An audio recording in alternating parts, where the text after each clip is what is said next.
Querido, o tema da mensagem nesta manhã é vencendo as multidões. E está no final do ano.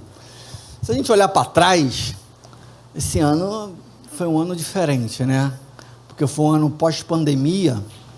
A gente começou a viver novamente coisas que passaram 2 anos praticamente sem viver. E desafios novos apareceram, desafios antigos que eles deixaram de existir por causa da pandemia, voltaram a ser frequentes em nossas vidas, né? Voltaram a ser realidade. E foi um ano que certamente, se a gente olhar para trás, cada um olhar para trás, nós passamos por algumas dificuldades, por alguns problemas, por algumas experiências. E eu acredito que nós, como cristãos, o fundamental e importante é nós aprendermos com o que nós passamos, o que Deus quis fazer conosco, o que Deus quis nos mostrar, nos ensinar, acrescentar em nossas vidas, o que Ele fez, o que Ele deixou de fazer e por que Ele deixou de fazer. E como eu falei também na mensagem, é vencendo as multidões, são as multidões que aparecem em nossas vidas, e que a gente possa olhar para trás e ver, eu encarei essa multidão, como que eu encarei, como que eu a venci, eu venci essa multidão, ou eu quis desviar desse problema, eu desisti de enfrentá-lo, o que eu fiz? Eu enfrentei da maneira certa, da maneira correta, e virá o ano agora de 2024, e novas multidões, as mesmas multidões, aparecerão diante de nós, em nossas vidas, e o que nós faremos, como nós vamos encarar cada problema, cada situação. A gente passa por coisas que às vezes nós não queremos passar. Estava conversando com o missionário Fábio no gabinete, e ele me contou a experiência que ele passou, não boa, né, não muito feliz, que eu nem sabia, e por coincidência eu acabei de passar por uma experiência assim, bem traumática, bem difícil, e nós vamos à mão de Deus neste momento, né? Eu vou falar uma coisa, que eu peço que você tenha maturidade para entender. A maioria, vou falar de maneira diferente, desculpa a redundância, tá? A imensa maioria dos cristãos vão ter uma vida comum. Pouquíssimos cristãos vão ter experiências sobrenaturais com Deus. Quantos Elias você conheceu na sua vida? Quantos Eliseus você conheceu na sua vida? Quantos Moisés você conheceu na sua vida? E isso é que eu acho espetacular, porque quando a Bíblia me fala que a fé é o firme fundamento daquilo que você não vê, mas você crê, né? Quando a Bíblia diz que bem-aventurado aqueles que não viram, mas creram, não é isso? Quando nós temos uma vida, entre aspas, me entenda, tá? Por favor, comum, normal, e mesmo assim cremos e vivemos o sobrenatural. Mesmo assim, mesmo quando o anjo não desce, o raio não cai, ou a voz de trovão não vem aos nossos ouvidos, mesmo assim nós ajoelhamos nossos joelhos e cremos num Deus sobrenatural. Cremos num Deus que faz coisas que nós não vemos Ele fazer, mas nós sabemos que Ele vê. Isso é ser cristão, meu querido. Essa é a resiliência do cristão. Porque nós cremos e entendemos que a palavra de Deus não é opinião, a palavra de Deus não é sugestão, é decreto. Está escrito aqui, ponto final. Ponto final. O missionário Flávio falou aqui, numa referência bíblica, Jesus disse, a Bíblia diz que ele disse, em algum relato, não, mas é decreto, acabou, por isso que nós cremos. E eu queria começar, peço que você abra a sua Bíblia, o versículo, se está disponível, então aparece em tela, Lucas capítulo 7, versículo 12, o texto diz assim: ao aproximar-se do portão da cidade, eis que saía ao enterro do filho único de uma viúva, e grande multidão da cidade ia com ela. A primeira multidão que eu quero falar nesta manhã é a multidão que não pode nos ajudar. Ela está ali, está conosco, está na nossa volta, mas ela não pode nos ajudar. Ela até tem boa intenção. Grande multidão da cidade ia com ela. Ela estava levando o seu filho para ser enterrado. Era o sepultamento do seu filho, de uma viúva, e agora perdeu o filho. Aquela multidão não tinha uma intenção com aquela mulher? Não. Aquela multidão ela queria prejudicar aquela mulher? Não. Aquela multidão queria ferir, fazer aquela mulher sofrer, aquela viúva sofrer? Não, ela queria ajudar. Mas ela podia ajudar? Qual a capacidade que aquela multidão poderia trazer algum tipo de ajuda àquela mulher? O que aquela multidão poderia fazer pelo problema que aquela mulher estava vivendo? A perda do seu filho. O que qualquer um ali daquela multidão poderia fazer com aquela mulher? Absolutamente nada. Então, o que aquela mulher estava apenas fazendo? Sendo acompanhada. Talvez recebendo um abraço, um tapa nas costas, uma palavra de consolo, uma palavra de conforto, mas o problema estava ali, e ele não seria resolvido. E essa multidão, muitas das vezes, está à nossa volta. E aí, como eu falei, muitas das vezes, quando nós temos esse tipo de problema, nós buscamos e queremos de Deus aquilo que nós nunca vimos ou experimentamos, queremos algo onde Deus fala comigo de alguma maneira diferente. Deus me faça um anjo aparecer, faça o raio cair, eu quero ouvir a voz do trovão, eu quero ouvir aquela voz que Elias ouviu quando ele estava na caverna. Às vezes, quando nós estamos passando por esse problema, nós olhamos e percebemos e vemos que ninguém pode nos ajudar, nós queremos algo diferente. Mas é aí que o cristão, meu querido, aquele, como eu falei, que é resiliente, aquele que crê na verdade, aquele que crê na palavra, aquele que sabe onde está, aquele que tem a sua fé firme na rocha, ele entende, o meu Deus é o meu Deus. O meu Deus, ele pode fazer qualquer coisa. E o mais difícil nisso é você se descolar, se desapegar desta multidão. Porque às vezes nós temos uma vida, ou uma situação, ou um problema tão difícil, que nós, como eu falei, a gente tem uma vida, entre aspas, mais uma vez me entendo que eu quero dizer, uma vida comum, nós nos conformamos com isso. Nós achamos que o natural não, essa coisa de milagre é mais para a Bíblia também. Se eu não ver aquilo realmente acontecer, não é um milagre, tem uma explicação. Eu vou contar aqui algo rápido que eu compartilhei com o missionário Fábio no gabinete. Quinta-feira, minha esposa tinha saído para comprar coisa de Natal, né, com a minha irmã e com a minha mãe, e eu tinha falado com ela, até brinquei, cuidado com a hora, tá, Patrícia, a gente não mora em Copenhague, nem em Oslo, a gente mora no Rio de Janeiro, né, vamos entender onde a gente está.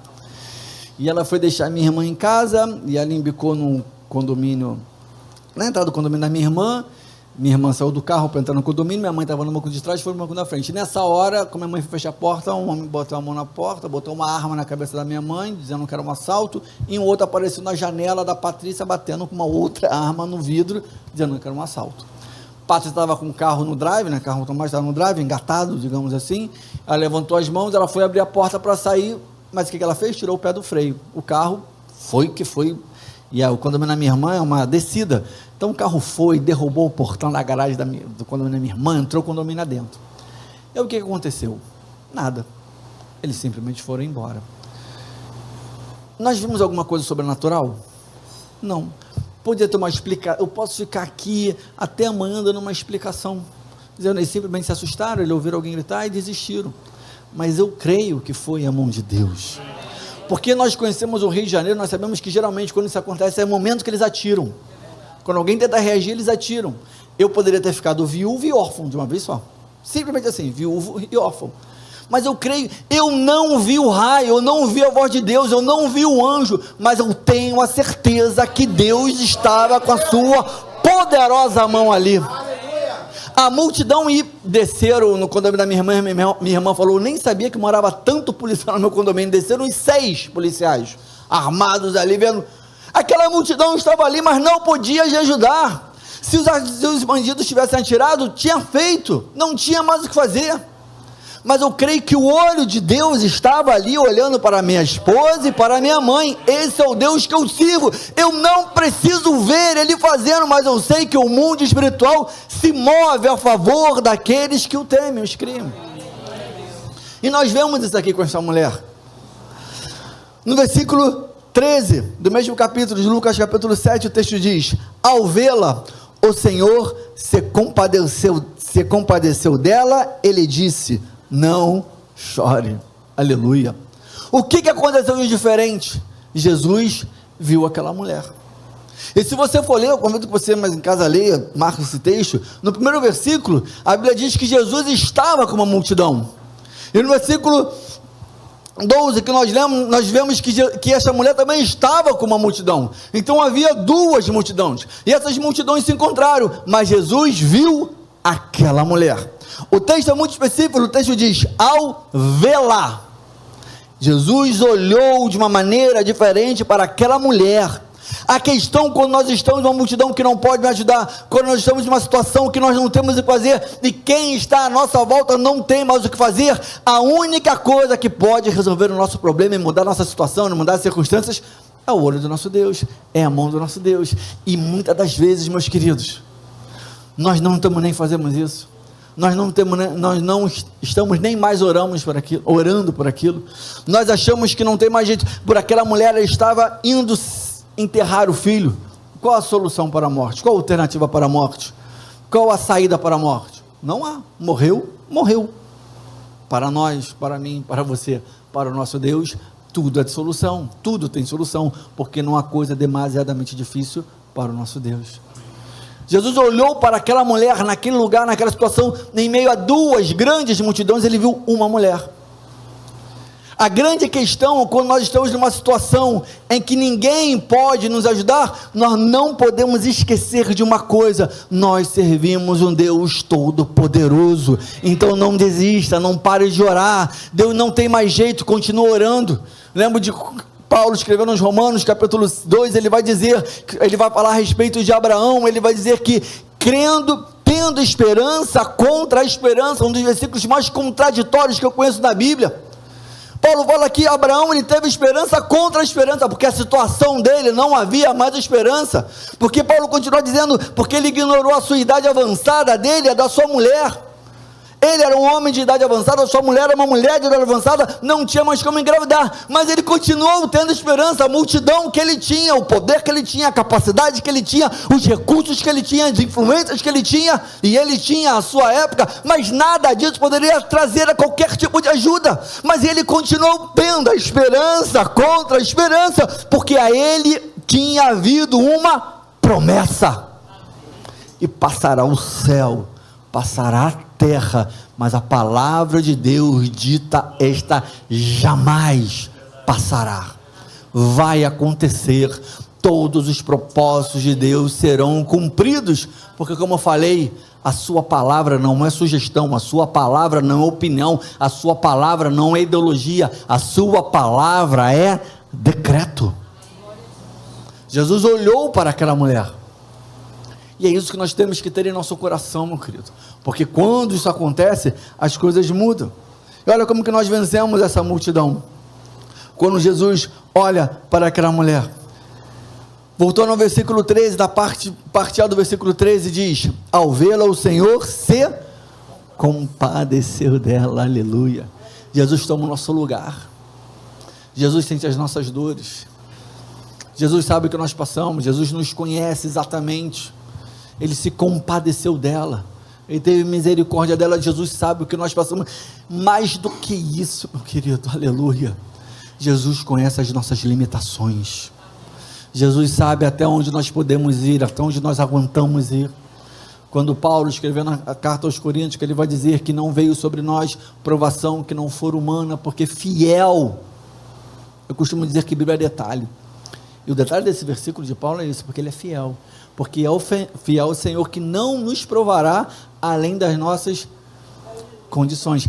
E aí é interessante que o texto não diz que Deus não nos provará, o texto diz que Ele não nos provará além das nossas forças, e mesmo assim, junto com a provação, Ele também dará, olha o detalhe, Ele dará o escape para que nós possamos suportar. Quem dará o escape? Mas quem deu a aprovação? Porque o texto diz o quê?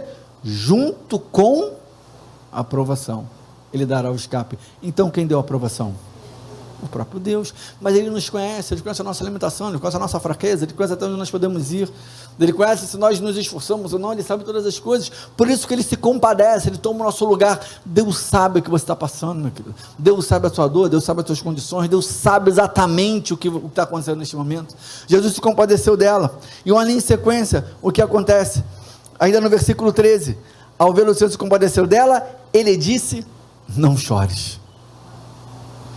E aí é contraditório, não tem sentido. Jesus vira para uma mulher que se compadece dela, isso quer dizer que Ele sabe o que ela está passando, que Ele sabe o que ela está sofrendo, que Ele sabe o que ela está sentindo. Ela está com um filho no caixão, sendo levado para ser enterrado, e ela diz: não chore. Jesus fez isso algumas vezes na Bíblia. ele fala assim: não chores antes de resolver o problema.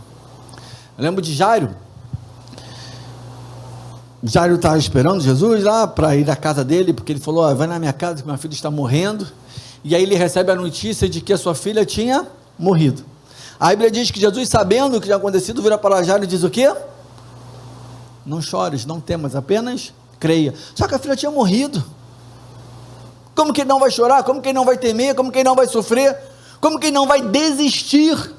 Porque Jairo, quando foi a Jesus, ele foi crendo e esperando que Jesus podia resolver aquele problema. Ela estava morrendo, ela estava moribunda, mas ela ainda não tinha morrido. Só que ele recebe a notícia de que ela morreu. Então para Jairo não tem mais solução. O que resta a ele é chorar, o que resta a ele é sofrer, o que resta a ele é padecer. Mas Jesus vira para ele e diz: não faça isso, apenas creia.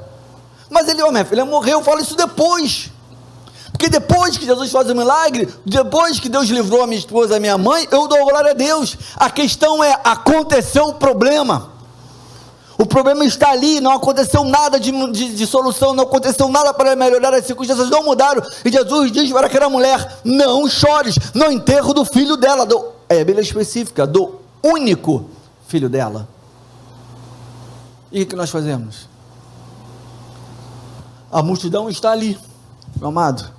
O único jeito de vencer essa situação é simplesmente crer naquilo que foi dito para você.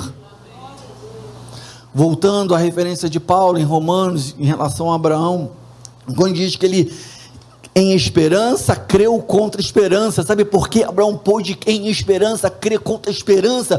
Porque havia sido dito uma palavra para ele. Deus disse para ele: vou te dar um filho, você vai ser pai de muitas nações. E as circunstâncias eram totalmente contrárias, era humanamente impossível, mas a palavra tinha sido dita. Meu amado, que Deus falou com você, não importa o que pareça, não chores, creia, espere. Sabe o que Deus vai fazer? Tudo parece o contrário, e parece, realmente parece. Uma das parábolas que eu mais gosto da Bíblia, Lucas 18, do juiz Iníquo, o que eu até gostaria de mudar o tema dessa parábola, que é da viúva, né? Aqui para nós, a personagem bacana da parábola não é o juiz, é a viúva, né? Por que é do juiz? Eu nunca entendi isso. Mas ao final, quando Jesus conta a história da viúva, do juiz, enfim, Jesus fala assim: porventura Deus não ouvirá as orações daquele que por ele clama de dia e de noite, mesmo que lhe pareça demorado. Porque parece demorado, porque parece que não vai acabar, porque parece que a resposta não virá. A Bíblia diz que Jesus estava à porta da cidade, porque os mortos eram enterrados fora da cidade, os cemitérios eram sempre feitos fora da cidade, é como se houvesse um limite. Jesus foi literalmente nos acréscimos, né? Nos acréscimos, né? Lembra, última quarta-feira, eu estava chateado, aborrecido, né? O Flamengo tinha tomado uma sapoada do Atlético Mineiro 3-0, triste, aborrecido, pecando, pedindo misericórdia a Deus, me perdoa, Jesus, meus pecados, né? Mas aí eu tenho uma alegria: o Botafogo toma gol nos acréscimos, olha aí, acontece, né? Acontece, né? É nesse momento que Deus vai lá e faz, é no limite, é no último momento, é na situação. Jesus parou aquela mulher naquele lugar e disse: não chores. Meu amado, a multidão não pode fazer nada, não há problema, creia até o último tempo. E para encerrar essa multidão, Jesus diz, versículo 14, do capítulo 7 de Lucas: chegando-se, tocou no caixão, e os que estavam carregando pararam. Aleluia. Então Jesus disse: jovem, eu ordeno a você, levanta-se. Aleluia. Jesus fez 3 coisas nesse versículo aqui, poderosas. Primeiro, Jesus tocou no colchão. Não deveria, como um rabi, não como um santo, mas ele fez por causa daquela mulher. Jesus quebra situações, de lembrar de Ana, de Samuel, o primeiro capítulo do primeiro livro de Samuel. A Bíblia diz que Ana era estéril porque Deus tinha ali fechado a madre. Deus falou: você não vai ter filho. Por quê? Não sei, porque ele quis. Aí Ana vai lá e chora e ora, e Ana vai ter um monte de filho. Deus mudou de ideia, Deus voltou atrás, Deus se arrependeu. Meu amado, Deus faz mudanças quando o nosso coração é quebrantado, quando nós cremos. Ana foi lá e orou e chorou, porque ela cria, ela falou: Deus me deu um filho. Jesus toca na esquiva, ali no caixão, e ele para aquela multidão, uma multidão que era bem intencionada, uma multidão que era legal, uma multidão que era bacana, uma multidão que te dava abraço, mas não podia te ajudar. Jesus para a multidão, porque a ajuda vem de mim, a ajuda sou eu de verdade. E Jesus, olha o que o texto diz: então Jesus disse: jovem. Jesus lida com um problema, Jesus lida com trauma, Jesus lida com as questões, Jesus lida com aquilo que está ali te fazendo mal. Jesus olha para o problema e diz: jovem, eu te ordeno, eu ordeno a você, levanta-se. É isso que Jesus faz. Jesus para aquela multidão, Jesus diz: o problema, a solução sou eu, e Jesus olha para o problema e diz: eu resolvo esse problema. Não tem outro jeito de vencer a multidão que não pode te ajudar, a não ser vista por Jesus. Lá atrás, lá no começo, se coloque num lugar em que mesmo em meio a esta multidão, Jesus possa te ver, entendendo e sabendo que Ele pode te ajudar, e somente Ele, e nada além dele. A segunda multidão que muitas das vezes nós encaramos, Marcos capítulo 11, versículo 48, agora eu fiquei na dúvida do texto, porque eu não sei se eu escrevi certo, mas eu acho que é isso mesmo, sobre cura de Jairo, é isso, né? É 10:48, eu botei 110, versículo 10, capítulo 10, versículo 48, isso aí. Marcos capítulo 10, 48, o texto diz: e muitos o repreendiam para que se calasse, mas ele gritava cada vez mais. Segunda multidão que eu estou dizendo nesta manhã, é a multidão que vem contra nós. Falando rapidamente desse texto, a Bíblia diz que havia um mendigo, cego, e ele estava ali, Jesus passou, e a Bíblia diz que ele, ouvindo que Jesus estava passando, ele começou a clamar: filho de Davi, tem misericórdia de mim. E Jesus, como sempre, estava sendo seguido por uma multidão. E a Bíblia diz que muitos desta multidão o repreendiam para que se calasse. Meu amigo, muitas das vezes o problema está ali, ele vem contra nós, e só tem um jeito de vencer essa multidão. O que esse homem faz? Diz: mas ele gritava cada vez mais alto. Esta multidão, meu querido, só pode ser vencida se nós a encararmos. Há situação que nós precisamos encarar, há situação que nós precisamos enfrentar. O texto diz, vou ler mais uma vez o versículo 48, e muitos repreendiam para que se calasse, mas ele gritava cada vez mais alto: filho de Davi, tenha compaixão de mim. Muitas das vezes nós precisamos encarar nossos problemas, e geralmente nós não queremos fazer isso. É comum nós não gostarmos, nós não nos sentimos confortáveis em sermos confrontados. Meu amado, há problemas que você precisa encarar, há problemas que você precisa enfrentar, há problemas que você vai precisar literalmente arregaçar a sua manga, e me desculpa aqui um termo muito coloquial, mas que você vai entender o que eu quero dizer, e parte para cima. Não vai ter outro jeito, é preciso encarar, é preciso brigar. E às vezes nós queremos ser aquele famoso, vou contar uma piada de crente, mas muito antiga. Se você é crente um pouquinho mais velho, tu vai entender. Tu vai querer ser famoso irmão 6 horas, né? 6 horas por mim, 6 horas por mim, 6 horas por mim. Ok, eu oro, mas você faz o quê? Qual a sua disposição? Você tem levantado um pouquinho mais cedo para orar? Você tem lido um pouquinho mais a palavra de Deus? Você tem se comprometido mais com as coisas de Deus? Você tem encarado o teu problema, tem enfrentado, tem olhado para si e dito: qual a causa, qual a minha culpa nesse problema, o que eu preciso fazer, o que eu preciso melhorar, o que eu preciso enfrentar, o que eu preciso mudar, o que eu preciso admitir em relação a mim, porque isso está acontecendo.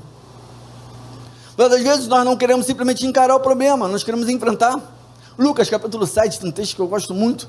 Jesus foi convidado para um jantar na casa de um fariseu, e a Bíblia diz que uma mulher, a Bíblia fala assim dela, os detalhes da Bíblia, presta atenção nos detalhes, uma mulher pecadora, provavelmente prostituta, foi naquele lugar, e a Bíblia diz que ela lavou os pés de Jesus com suas lágrimas, elas tinham um perfume muito, muito bom, muito, muito caro, realmente, e derramou o perfume aos pés de Jesus e secou.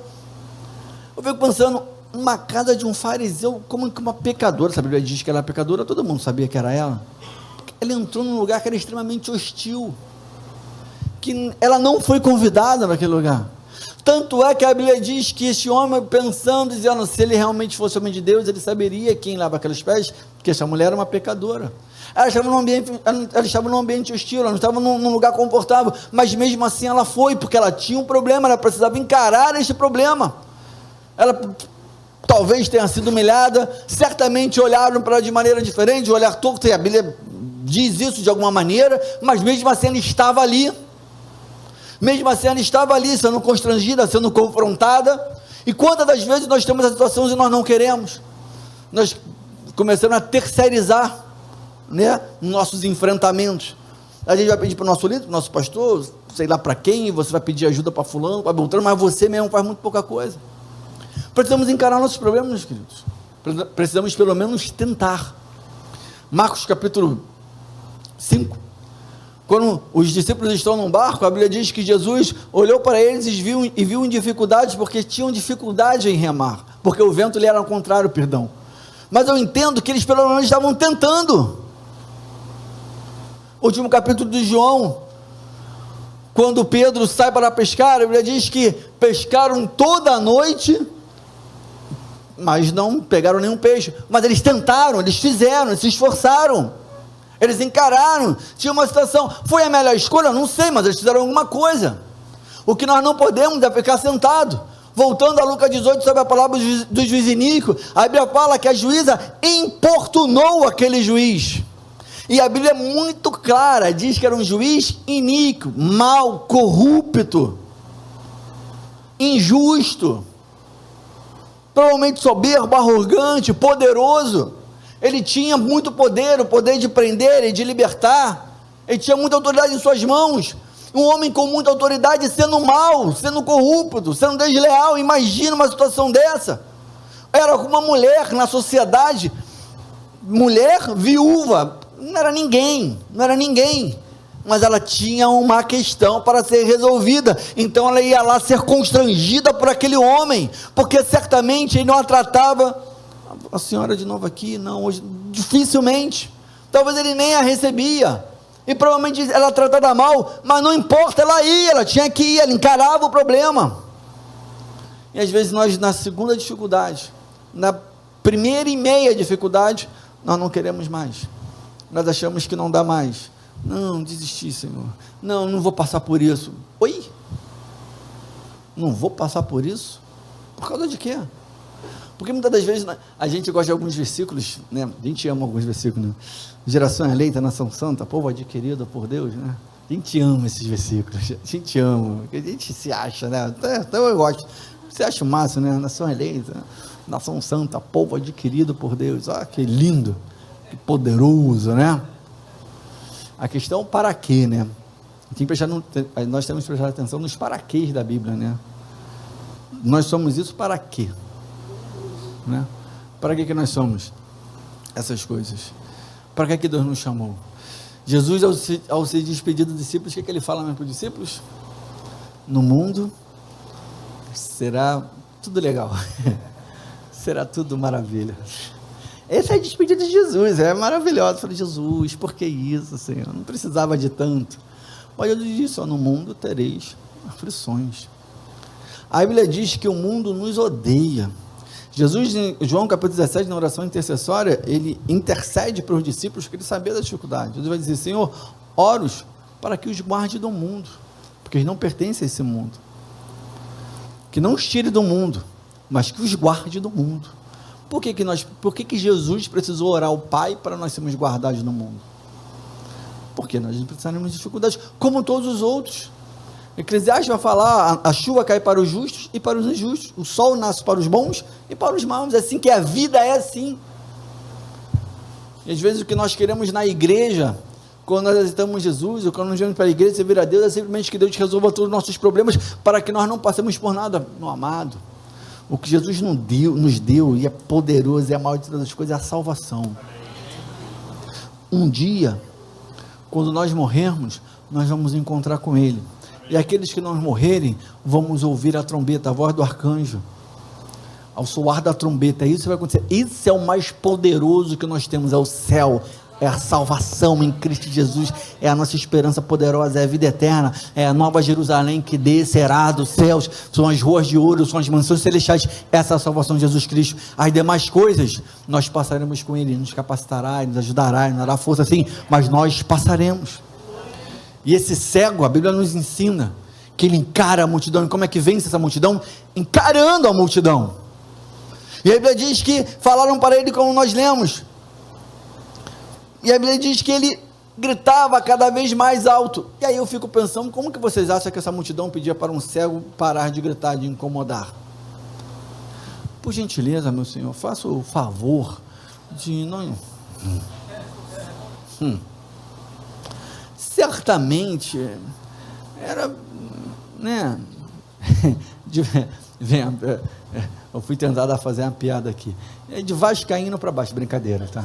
Não, brincadeirinha, mas tratava ele muito mal, certamente. E o que ele fez com aquilo?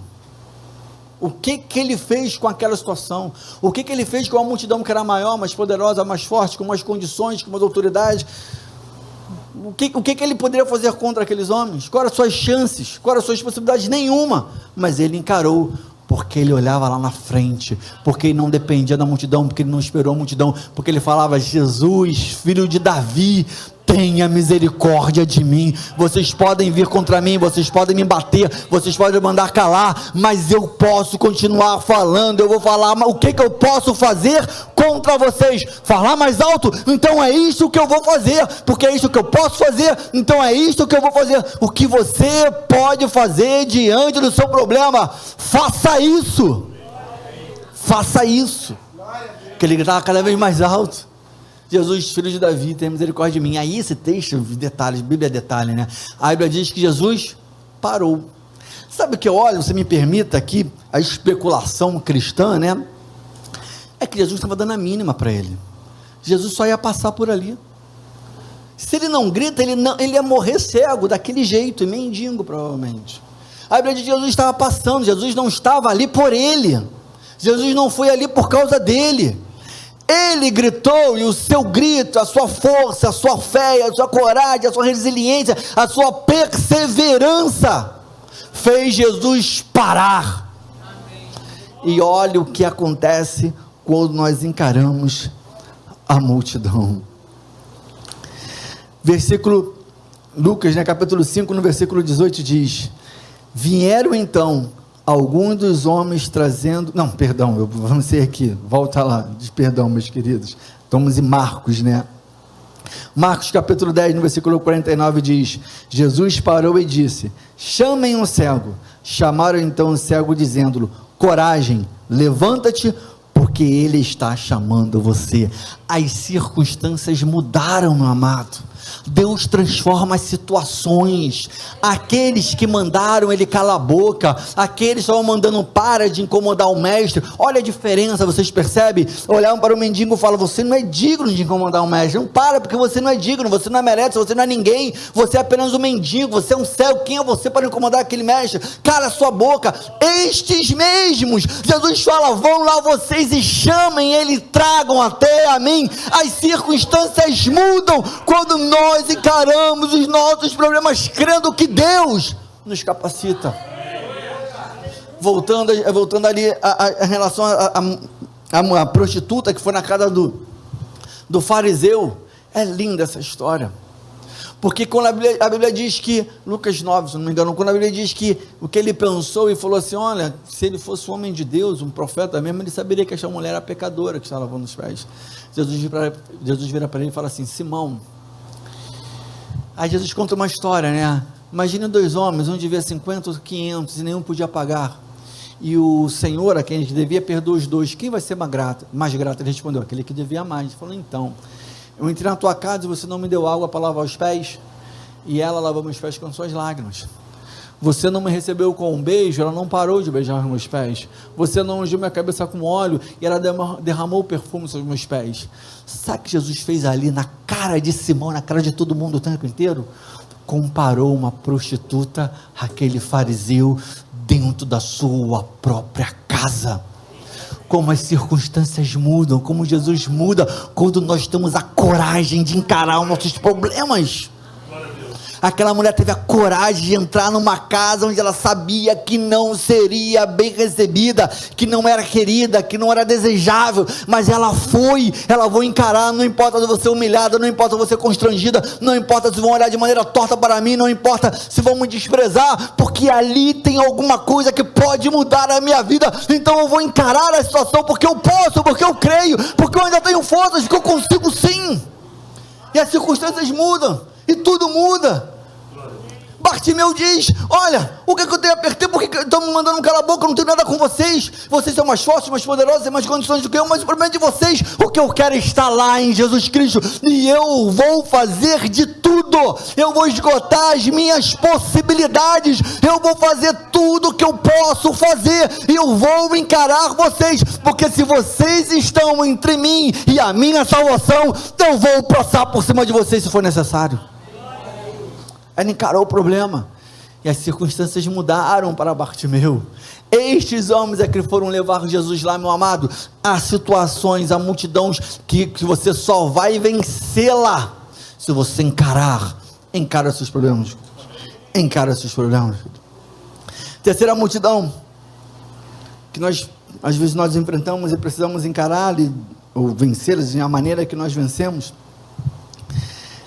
É a multidão que é mais forte que nós. Lucas capítulo 18, capítulo 5, versículo 18, é a parte inicial do versículo 19, o texto diz: vieram então alguns homens trazendo um paralítico deitado num leito. Eles procuravam levá-lo para dentro e colocá-lo diante de Jesus, e não encontrando uma forma de fazer, por causa da multidão. Existem multidões que elas realmente são mais fortes do que nós não temos como encará-la, nós não temos ferramenta, nós não temos condições. Aqueles homens, eles queriam levar um paralítico para dentro da casa onde Jesus estava, só que eles não conseguiram, porque era impossível, a multidão não permitia, e realmente, nós vamos encarar situações em que nós não temos mais o que fazer, as possibilidades foram esgotadas, nossas forças se foram, nós fizemos de tudo e não há o que fazer. E como que nós vencemos essas multidões, meus queridos? E aí, meu amado, é para você que é crente, cristão, eu vou fazer uma pergunta: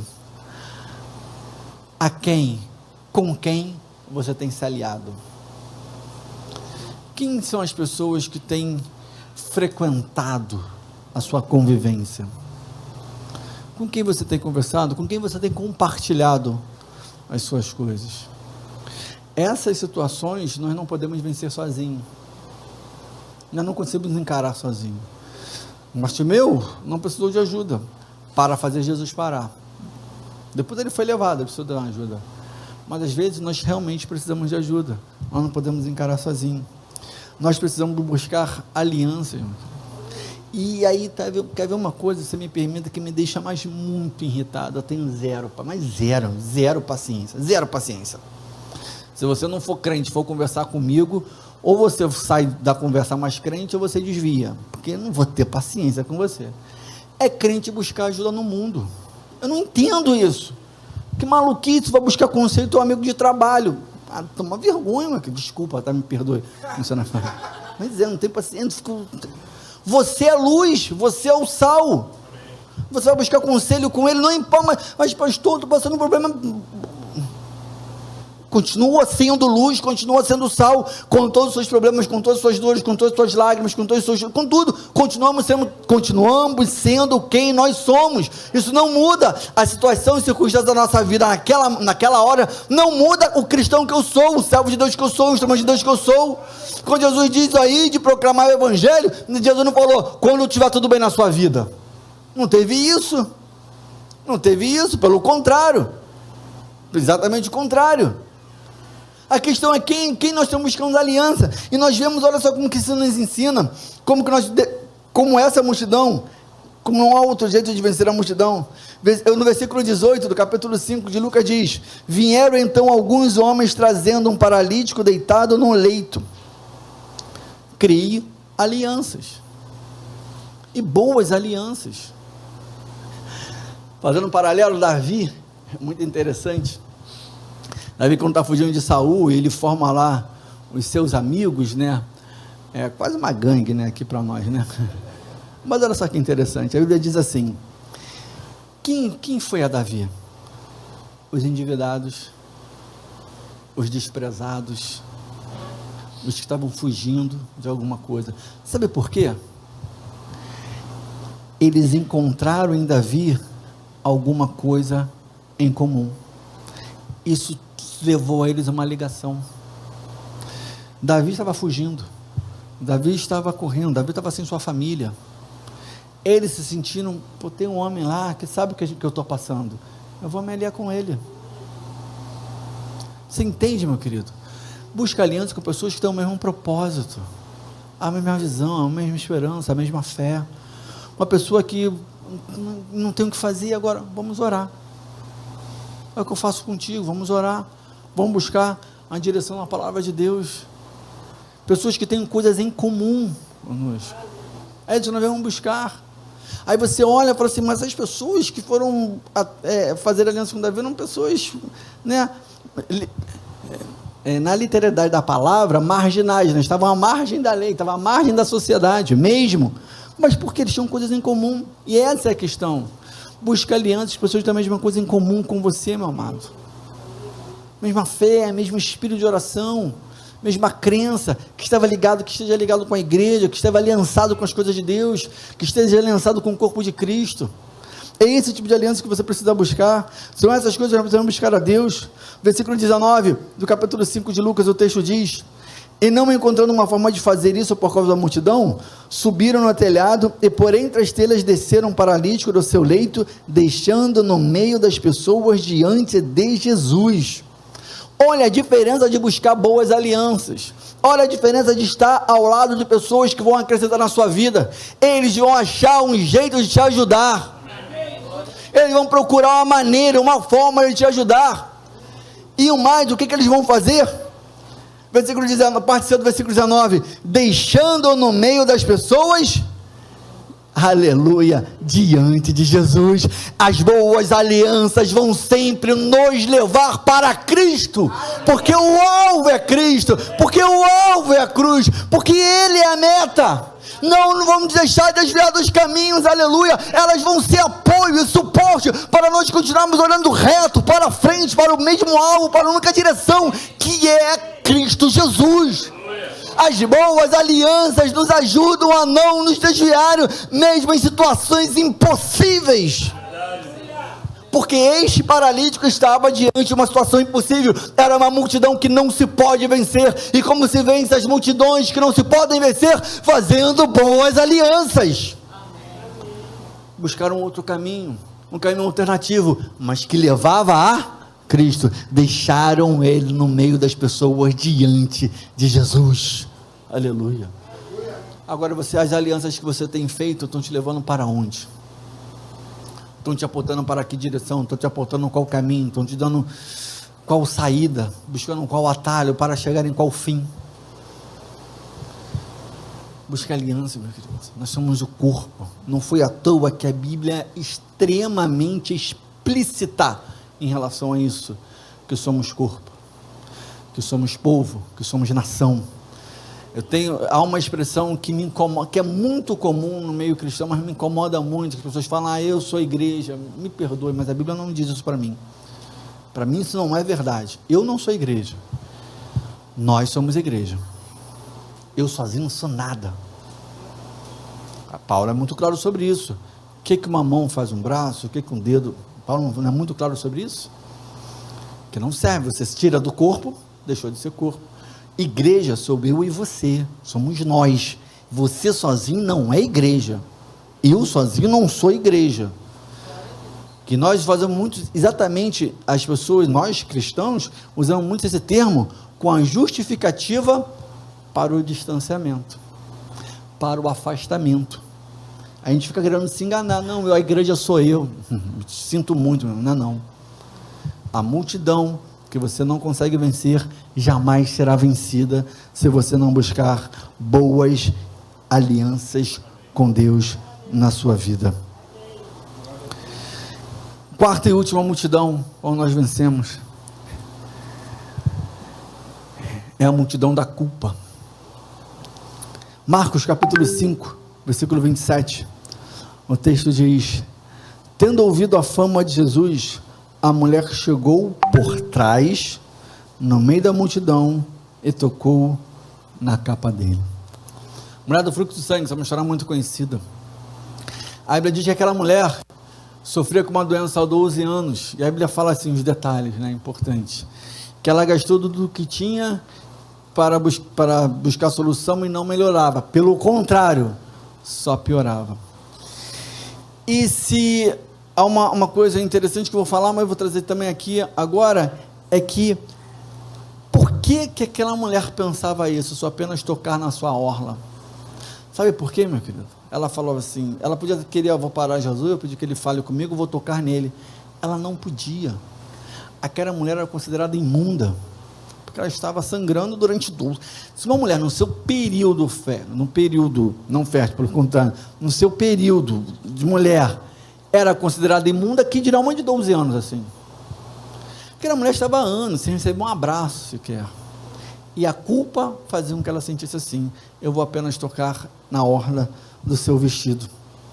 E aí, meu querido, olha o que acontece, versículos número 33 e 34, então a mulher amedrontada e trêmula, ciente do que lhe havia acontecido, veio, prostou-se diante de Jesus e declarou-lhe toda a verdade.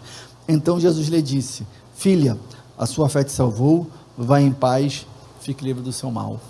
Vocês já se perguntaram por que ela se sentiu assim? Se você lembrar da história, a Bíblia diz que assim que ela tocou na orla do vestido, o que aconteceu? O que ela sentiu? A Bíblia diz claramente, ela soube que tinha sido curada.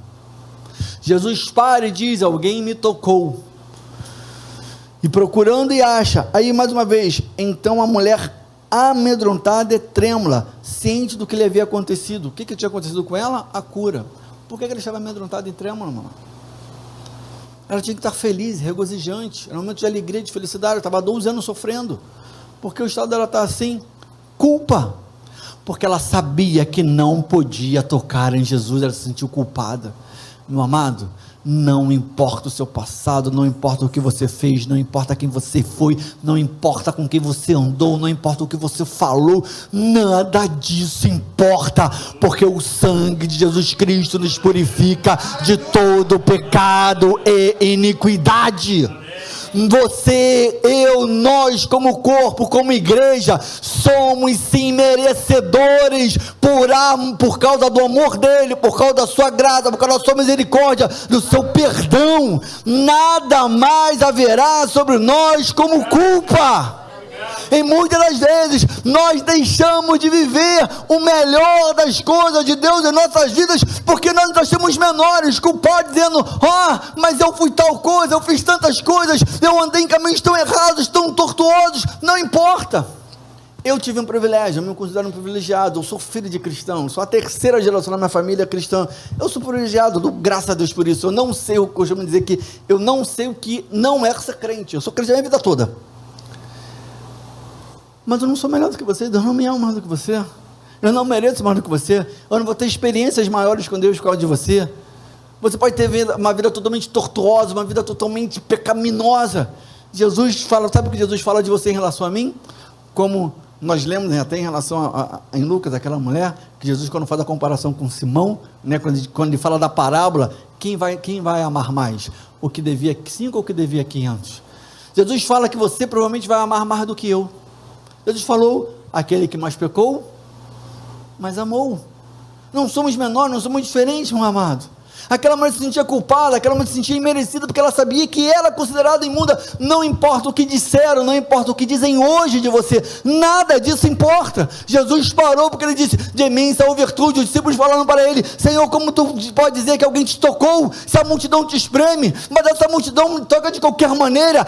Aquela mulher, somente uma mulher, aquela mulher que é considerada imunda, aquela mulher que ninguém toca, aquela mulher que ninguém abraça, aquela mulher que ninguém chega perto, aquela mulher que ninguém quer conversa, aquela mulher que ninguém quer morar junto, aquela mulher que é totalmente desprezada, ela foi a única que teve a capacidade de sair virtude do nosso Senhor. E ela foi a única que fez com que ele parasse. A multidão não fazia Jesus parar, Jesus continuava andando, mas aquela mulher, que era a mais desprezável de todas, fez Jesus parar. Tire a culpa da sua vida em nome de Jesus. Você é nascido de novo, você é nova criatura, o teu nome já está escrito no livro da vida. Não há condenação para aqueles que creem em Jesus. Nós somos justificados. O que é ser justificado? É você estar diante do juiz, e o juiz olhar para você e diz: você se torna justo a partir de hoje. Saia sem condenação, saia livre. E olha o que Jesus faz para aquela mulher. A história poderia terminar nesse texto, quando o texto diz que ela, ao tocar em Jesus, soube imediatamente que ela tinha sido curada. Nós pregaríamos sobre esse texto, mas a Bíblia fez questão de continuar, e o texto diz mais uma vez, versículos 33 e 34, então a mulher amedrontada e trêmula, ciente do que lhe havia acontecido, veio, prostou-se ante Jesus e declarou-lhe toda a verdade. Aleluia. A verdade é que a mulher que ela tinha tocado nela, em Jesus. A verdade é que a mulher que ela falou: Jesus, eu sou uma mulher imunda, eu sou uma mulher impura, eu sou uma mulher indigna, eu sou uma mulher desprezada, eu não podia nem estar falando contigo, que dirá tocar nas tuas roupas, mas eu precisava, mas eu queria, porque eu sabia em meu íntimo que eu seria curada por ti. De alguma maneira eu sabia. Todos diziam que eu não podia, todos diziam que eu não era merecedora, todos diziam que eu não podia chegar perto de ti, mas eu sabia de alguma forma que apenas tocar na tua roupa eu seria curada. Jesus, eu sei que eu não mereço, eu sei que eu não sou digno, eu sei que eu não posso. Meu amado, essa é a lei de Deus, essa é a questão de Deus conosco.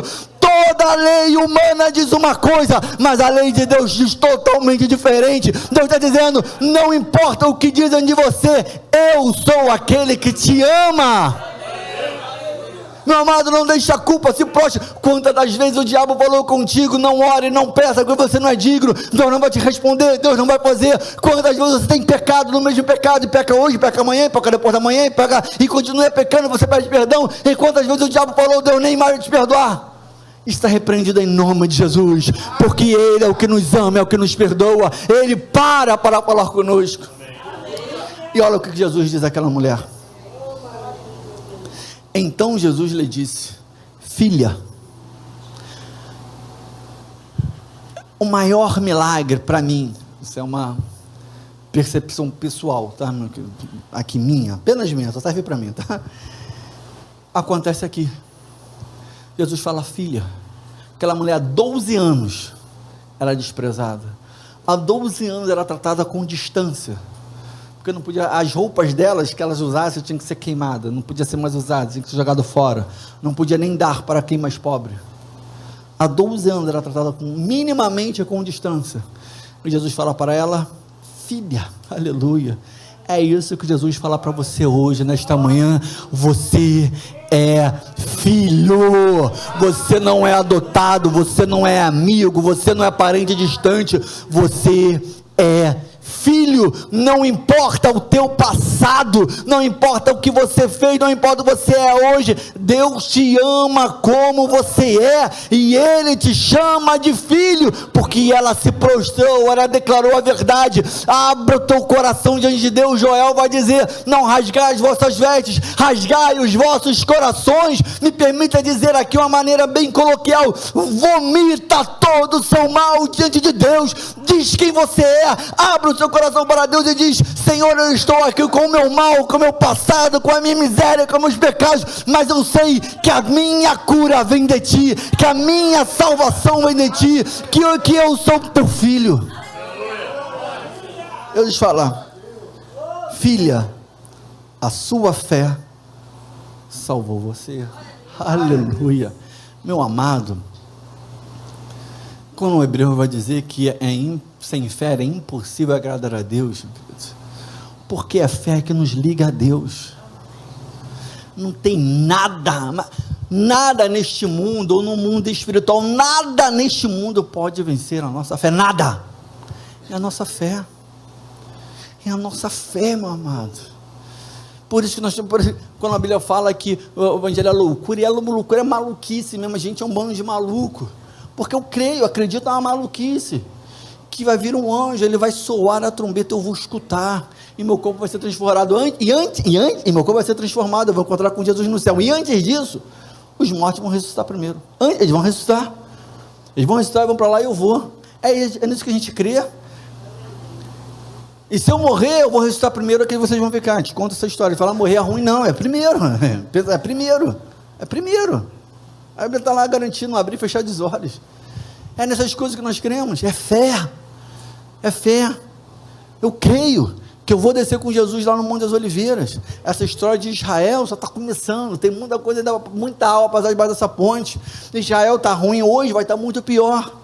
E quando estiver no limite, eu creio que eu vou estar com o meu Senhor lá, nós estaremos lá, e nós vamos tocar no Monte da Oliveira, no Armagedon, e aí todos vão reconhecer aquele Cristo, e nós vamos reinar com Ele 1000 anos, é nessa maluquice que nós cremos, isso é nossa fé, é a nossa fé, a fé salva. Creia que Deus te salva, creia nesse evangelho poderoso, maravilhoso, que é loucura para os homens, que é loucura até para nós, para a nossa humanidade, mas creia, tenha fé nestas coisas, porque é isso que vai nos salvar, é isso que te salva do pecado, da imundície, é isso que te salva do lamaçal, é isso que te salva de toda a culpa, é isso que te salva de toda a lembrança, é a sua fé. Vá em paz e fique livre do seu mal. E aqui é uma pequena contradição, porque ela já tinha sido curada. Por que Jesus falou que fique livre do seu mal? Por isso que na minha percepção, o maior milagre com esta mulher acontece aqui. O mal da culpa, o mal do peso, o mal do desprezo, o mal da distância, o mal da condenação, tudo isso ela ficou livre, meu amado. A multidão da culpa, você vence com a sua fé, porque você é filho, porque você é quem Deus te fez, e Ele te ama do jeito que você é, e é Ele que vai te mudar, é Ele que vai te transformar, pela sua fé. A salvação vem pela graça, mediante, isso é mais poderoso, porque a salvação é de graça, a salvação, Jesus parou, não cobrou nada ela ali, ela tocou e saiu virtude, Jesus não cobrou nada dela, mas nada disso teria acontecido se não fosse daquela mulher, a fé daquela mulher, é mediante a fé, não adianta a graça de Deus, o favor de Deus, o amor de Deus, não adianta nada disso, sem a minha fé, sem a sua fé.